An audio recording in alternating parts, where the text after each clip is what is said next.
عبد الرحمن بن عبداللہ بن دینار نے اپنے والد سے بیان کیا، ان سے صالح سمان نے اور ان سے ابو ہریرہ رضی اللہ عنہ نے بیان کیا کہ رسول کریم صلی اللہ علیہ وسلم نے فرمایا کہ جسے اللہ نے مال دیا اور اس نے اس کی زکوٰۃ نہیں ادا کی تو قیامت کے دن اس کا مال نہایت زہریلے گنجے سانپ کی شکل اختیار کر لے گا۔ اس کی آنکھوں کے پاس 2 سیاہ نقطے ہوں گے جیسے سانپ کے ہوتے ہیں، پھر وہ سانپ اس کے دونوں جبڑوں سے اسے پکڑ لے گا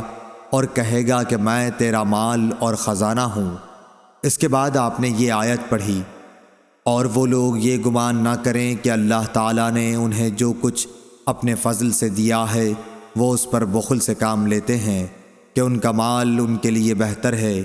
بلکہ وہ برا ہے جس مال کے معاملے میں انہوں نے بخل کیا۔ قیامت کے دن اس کا طوق بنا کر ان کی گردن میں ڈالا جائے گا۔ صحیح بخاری حدیث نمبر 1403۔